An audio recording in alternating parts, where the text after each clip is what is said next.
Many of us face high levels of burnout. But personally speaking, lately, the more burned out I feel, the less I want to talk about it. So instead of talking about what burnout feels like and all of the 46 or 47 reasons why we're burned out, let's flip the script and talk about the opposite entirely. Today's topic is the seemingly elusive state of mind called vitality. Vitality fills us with purpose and hope and seemingly unlimited energy to achieve whatever we set out to do. I want to talk about that. How about you?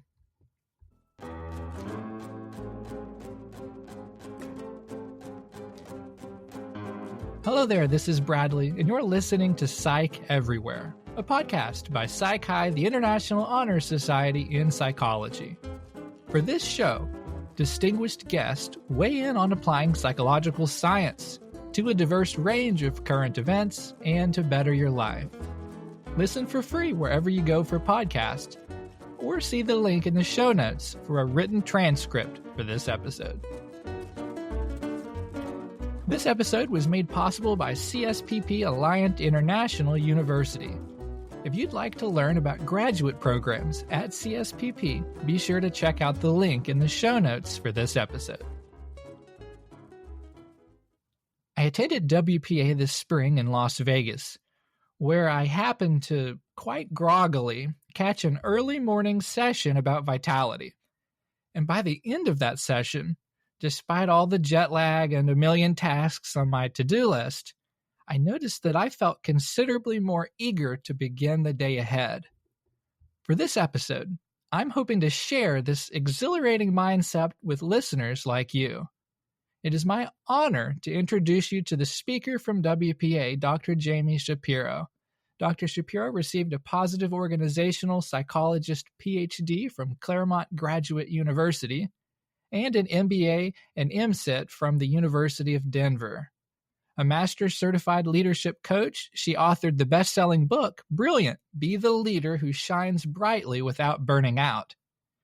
And last but certainly not least, Dr. Shapiro is the founder and CEO of Connected EC, where she helps executives and team leaders develop awareness of the effects of their health and mindset on their leadership performance. Dr. Shapiro, welcome to Psych Everywhere. Thank you for having me. I'm really honored to be here. So I thought we'd start out with a few questions to give everyone listening that vitality boost that I experienced from WPA. Could you start by just sharing, what is vitality and how could it lead to success?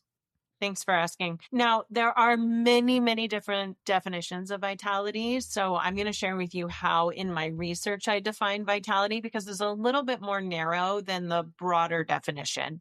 Because you think about vitality in all the ways we think about being highly vital. It might be a state of mind. It might be emotion. It might be a strength. I mean, there are so many different versions of how we think of vitality. So in my research, I was really building on previous research, specifically Ryan and Deci, Ryan and Frederick. There's a way that they thought about vitality and studied vitality that I tried to build on, which is vitality is that positive aliveness. It is the energy within us, that positive energy that we can then utilize for different things in our life. So when I think about vitality, I am really thinking about that abundance of energy. And as you talked about, we often talk about burnout.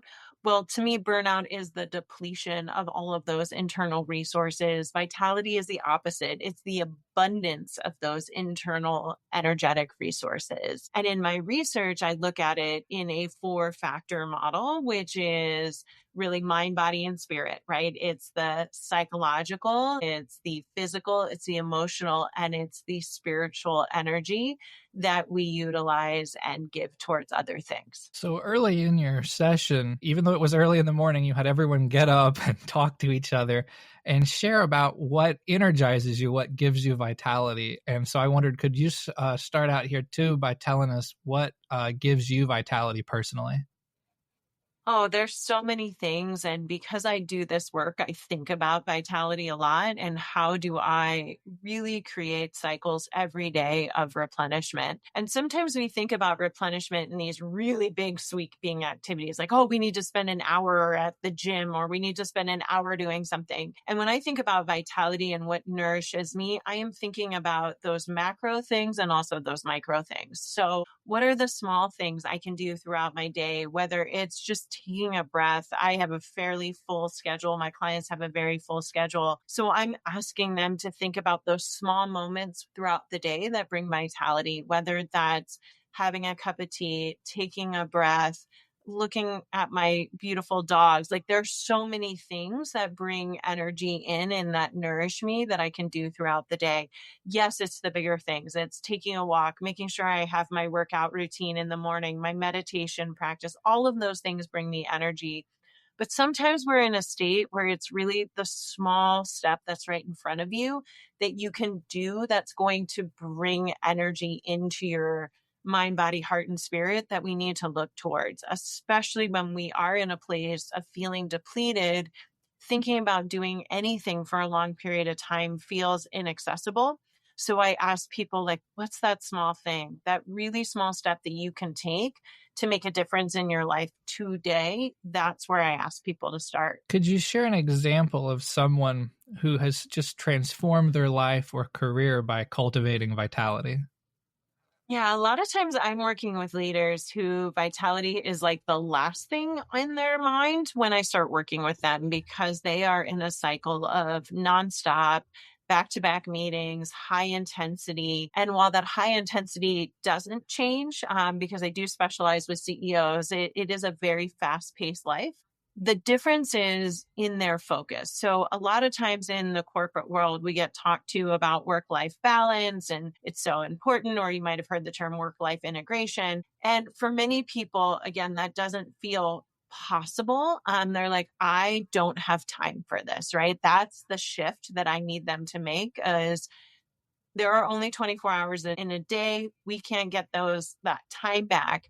So I ask people to stop thinking about any type of balance in the form of time and really shifting to energy and asking the question, how do you structure your day, your week, your month, your life in a way that allows us to have cycles of replenishment throughout? And so that is the biggest shift that I'm asking people to make is to take away the time paradigm and focus on the energy paradigm and ask yourself the question, what are the ways that I can get energy in, whether that's structuring my day differently, whether that's, again, these micro moments of energy replenishment, creating a prioritization around well being and making sure that people understand that well being is actually the foundation for leadership. All of those things are mindset shifts to start getting people to think and feel differently about their life and their leadership in order to not be in that cycle of total depletion. So often when I'm starting to work with people, the first step is awareness. We know the first step of growth always is awareness. So it's bringing some awareness to what I just shared. And then it's really recognizing that behavioral change does not happen in these big transformative moments. It is really about the small step that's right in front of you that leads to the next small step, to the next small step, to the next small step. So many times I'm working with clients to understand what are those small steps. And because I'm in partnership with my clients, it's taking the small step and then the next small step and the next small step.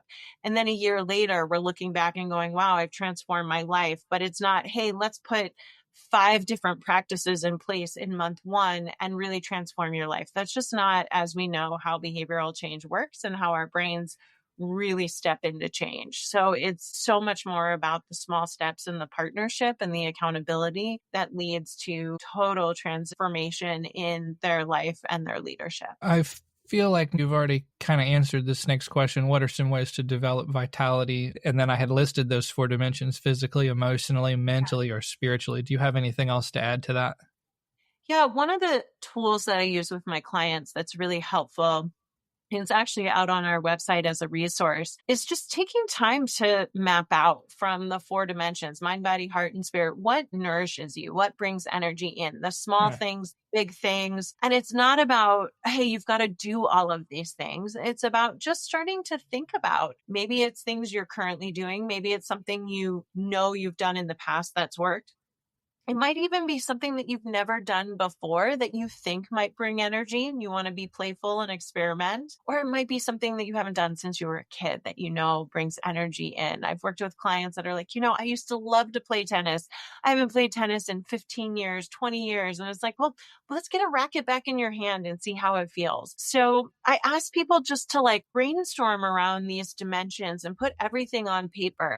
And then once you have everything on paper, it's not that you need to create this structured plan. It's again, back to what's something you can start doing. What are, just bringing awareness to those energetic cycles that really nourish you and starting to think about what are the things you want to start creating space for and what do you want to start prioritizing. All of that is a good way to think about this and start thinking about, how do I start getting energy back into my work? So once you've kind of done that and you've brought back the vitality and you've got all this energy and you just feel like you can conquer the world, how do you best harness that for your personal growth and your leadership in your relationships?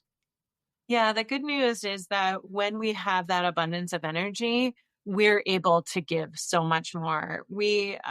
Most of the people I work with and most of the people who I believe are listening to your podcast, there's no shortage of giving to others, right? We're oriented that way. And so the question becomes, how do you give to yourself and understand that actually caring for yourself, self-care is not selfish, not my quote, but a beautiful one, that it actually is the foundation for us to give at our full capacity.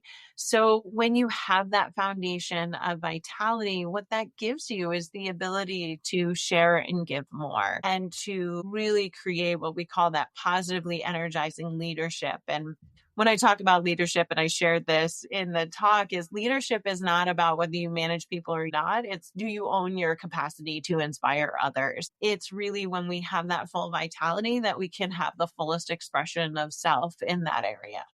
This episode was made possible through a PsyChi sponsorship with the Alliant International University, California School of Professional Psychology. That's CSPP. Founded in 1969, CSPP was one of the nation's first independent schools of professional psychology. Today, CSPP continues its commitment to preparing the next generation of mental health professionals and advocates. Their dedication to ensuring every community's access to quality mental health care extends from integrated care to inclusive family therapy. Explore their programs at https://info.alliant.edu/partner-psychi. And I'll put a link in the show notes too. I've been around a few people who seem to have so much energy and so many ideas, and they got everyone really excited, and then we couldn't complete all those things. We just overdid it. So is it possible to have too much vitality or to mismanage it? Oh, it's an interesting question. Yeah, I mean, so I think you're talking less about vitality and more about, just visionary leadership and making sure that visionary leaders have the balance of the people who know how to execute, and also know how to take possibility and create practicality, right? We need that balance between possibility and practicality. And so I think that's more leadership than vitality. And I am definitely on the side of possibility leadership and love to think about, I just have an orientation towards hey, what can we do? And thinking big, but I have really wonderful people around me that balance that with practicality and hey, great idea. And here's how we get it done. And here's, how we prioritize and think through these different big ideas. So I think that's a balance of the execution and the vision and making sure those two things are always in balance. But I hear you. I definitely am guilty of being a possibility thinker and putting too many ideas on the table. And I think if that's the type of leader you are, knowing that that's your orientation and your preference and making sure you have the right people around you to anchor that into really getting things done. So So that's that side of the equation. What really is interesting in my research that came up that I was not expecting is that there is this category of vital leader that is also very toxic. And it's not what we were just talking about. But when I was doing my research, I guess I had just made this assumption that was wrong, that if you're highly vital, that you're going to be giving your energy to others. And that's not actually always the case. There's a category of leader or person that is highly vital, but is keeping all that energy for themselves and actually depleting others around them because they're taking energy. And we call that a vitality vampire. And that shocked me as that came out. I guess I always known about narcissistic leadership, but it wasn't something I was focused on at all in my research or expected to come out in my research. But there is this category of leader that's highly vital that chooses not to share their energy with others. And that is what we call the dark side of vitality, is recognizing that there are people out there that are highly vital, but not as oriented to giving as I had made the assumption that all leaders were, which is a bad assumption and silly. We've all met toxic leaders, but it just didn't, in my research, I just didn't expect it. It wasn't one of my hypotheses. And sure enough, it showed up in the research. Your research has also highlighted several psychological drains on vitality, such as emotional labor and self-control and energy transference. Could you sort of walk us through what these things are and how to counteract them? Yeah, one of the things that, because I'm a researcher and a practitioner, one of the things that I'm really dedicated to doing is bringing that research to my clients. There's so much incredible psychological research that we're doing, and I wanted to make sure that my clients have access to that and understand it. And part of the reason that I think that's so important is that putting language around our experience and science around our experience is so helpful. And just knowing, like, hey, these are some of the things that come with leadership that you might not be aware of. You may intuitively know them, but I'm just giving language so that people understand what's going on in their own leadership. So when we think about being a leader, there's things that come to mind that we're like, yeah, of course, that's a stressful job. And, my schedule's packed. And there's some things that are like, of course, that's going to drain my vitality. But in my research, I wanted to highlight the psychological mechanisms that are operating in leadership that leaders might not be aware of are actually happening and draining their vitality. So one of the things that, and I'll go through all four of them, but emotional labor, that is not something that's talked about a lot in the business world, but is happening every single day to leaders. And that's when you're projecting emotions that are different from how you're feeling.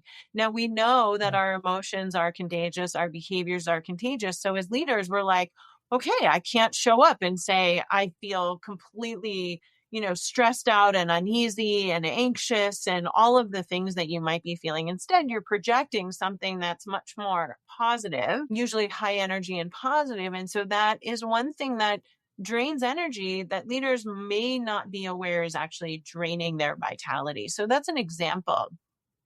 Emotional dissonance, right? When we're projecting something that is different from how we're feeling, then we feel like, oh, are we not being authentic, and that disconnect from our full authentic selves. And yet we know that that's something that's important in our leadership. And we get a lot of mixed messages as leaders, right? Be fully authentic and,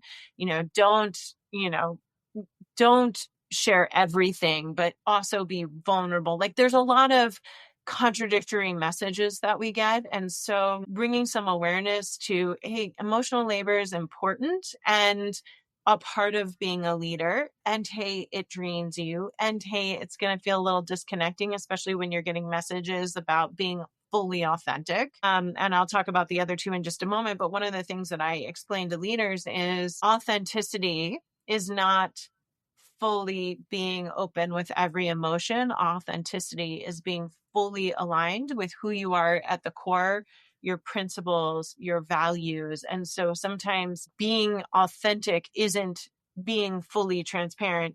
Being authentic is staying true to who you are. So I define it a little bit different than some of the research out there in authenticity, and recognizing that vulnerability is a wonderful access point to trust and building trust. And I want you to be vulnerable in the places where you can be. But as leaders, we don't get full permission for, 100% transparency and vulnerability. So just some messaging that sometimes in leadership gets a little bit gray. And then the other two that I talk about are self-control, right? We have a lot of putting our desires on hold in order to make sure we're doing what's best for our team, the greater good, the organization. So knowing that we're using self-control on a regular basis as leaders is another drain. And then finally, energy transference. I've been talking about this importance of transferring energy and positively energizing leadership.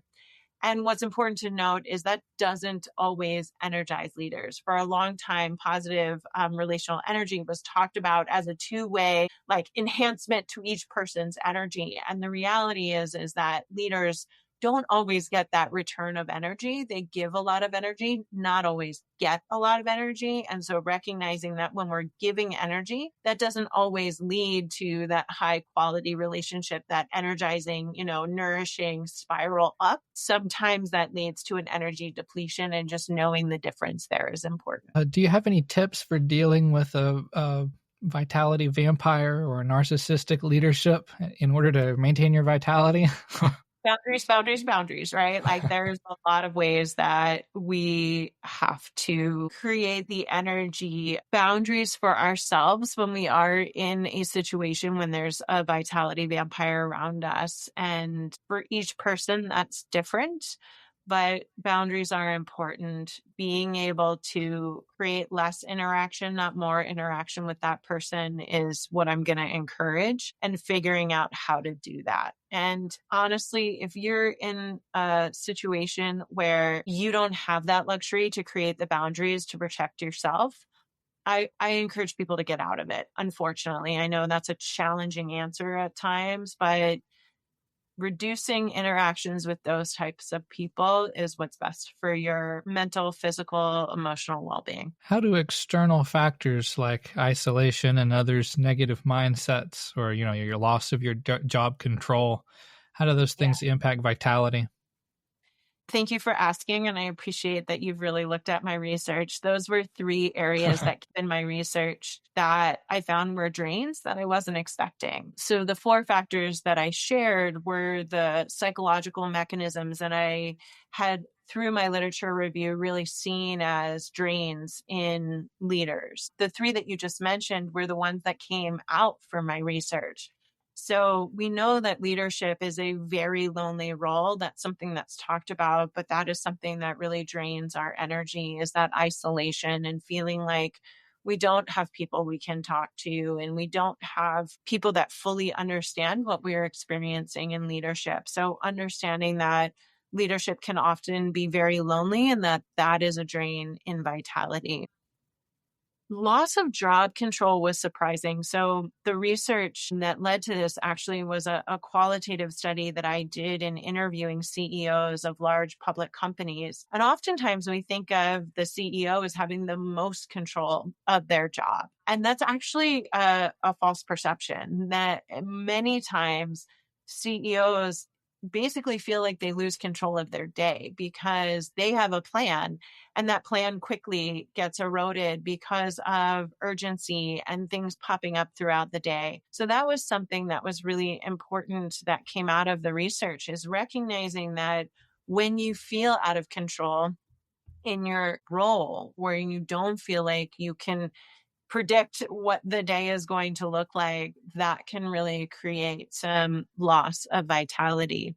And then the final one was the negative mindsets of others, particularly around, that I focus mindset, not we, like really thinking about yourself versus the greater good, thinking about the team as a collective. So we distinguish that as the I versus we mindset. So people who have that I, me mentality around leaders can be really draining, and recognizing that that is something that drains vitality was a surprise for me. While I talk about it in team dynamics quite a bit, and the importance of building trust with that collective mindset and thinking about the greater good, I didn't recognize as I went into my study that that was actually something that drained vitality. Specific to leaders, what have you found to be the biggest vitality challenges that they face, and how do they increase vitality, but not just for themselves, but also for their employees? Yeah, the biggest thing I'm going to point to that came out not only in my research, but in so much research in psychology, in business, in leadership, is the power of relationship. Relationships. The relationships that we have in our personal and professional life matter so much to our vitality, to our long-term well-being, and really prioritizing the relationships in your life where you feel like you can be your full human self is the most important. And so investing in those, creating space and time for those personally and professionally is so important. Always seems like there's sort of a conundrum for leaders where they have to choose sometimes. Do I protect my vitality or my team's vitality? Do I hang on to them even though they don't want to be here because it helps me, or do I help them but it hurts me? And do you have any, how do you navigate that? Yeah, there's so many paradoxes in leadership.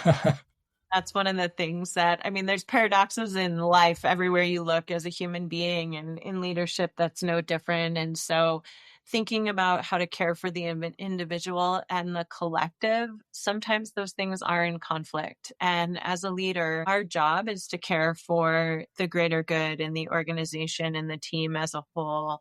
And my research really is focused on, yes, and in order to do that, you have to care for yourself first. But I think part of leadership is recognizing that those conflicts will arise and that you've got to prioritize yourself and you've got to prioritize the greater good at the same time. And that's really hard.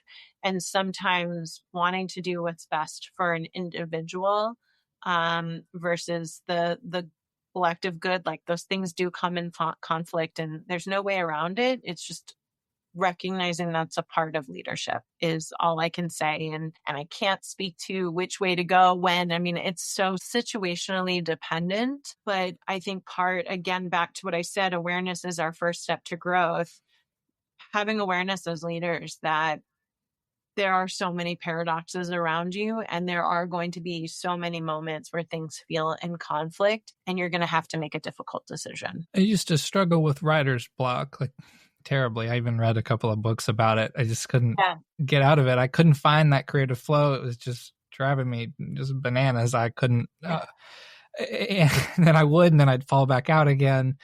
And I stumbled across this really short, a 1-page article in a signatures writing guide. It was just something free resource they had given out. And it basically said to start saving copies of your first draft and love your first draft and realize that it reflects you, even though it's not something you'd want to publish. It doesn't matter. You don't have to throw it away. You don't have to feel like you're wasting your time. And all of a sudden it was like the gates had opened up and I could just write all the time. And I feel like vitality is similar to that. Like when you're in a burnout stage and you're stuck, you don't know where to start. It just seems so overwhelming. There's so many tasks. And I think you've helped us today to find those easy steps, right? Just do something you love again and get your energy back. It's really, in some ways it's obvious, and yet it is the last thing you'd think of when you're stuck, to push everything aside and say, I'm going to talk about me for a little while. Let me think about me and what I need to improve. So I really appreciate you sharing some of this with us today, because I think it'll help people. I know a lot of people are burned out. Yeah. And one of the most important things, and I heard this concept and I wish I could tell you from who, but it was radical best friendship to self. And I loved that, that whole notion, not just best friendship to self, but radical best friendship to self, which is pretty awesome to think about. What would that look like? What would that feel like, particularly as you're sitting in a place where you feel depleted? What would you do if you were radically a best friend to another person? What would you do in that moment? And then turning that to yourself, that is powerful to think about that. And I think if we can share more compassion and love with ourselves, that is always a first step in the right direction. And I also encourage people to be playful and to, recognize that the first thing, just like you said, I think Brene Brown calls it an SFD, which is the I won't say the bad word on the podcast, but it's a S first draft, right? So it's an SFD. Be willing to try something and be playful, right? If you're like, you know what? I have never meditated a day in my life, and I'm going to just sit here and be still for a moment and see how that feels, right? Like, be playful around that. Even if that isn't the answer for your first step, be willing to try and play and have fun around like exploring what is a first step for you. That's what I encourage, is like, let's be a little bit more like kids in that respect of tapping into that playfulness and being willing to like try something and it not working. Awesome. I love that. You've just listened to another episode of Psych Everywhere.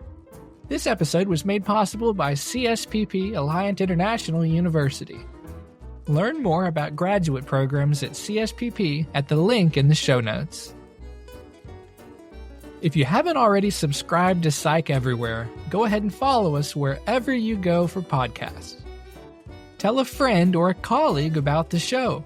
Word of mouth is a huge help for podcasts, so share what you learned at the dinner table or in your classes. You can also follow us on X at PsychI Podcast and leave a review at Apple Podcasts. You'll absolutely make my day. And more importantly, you'll be helping us to get Psych everywhere. Okay, that's all for now. I'll connect with you again soon. Copyright 2025. PsychI, the International Honor Society in Psychology. All rights reserved.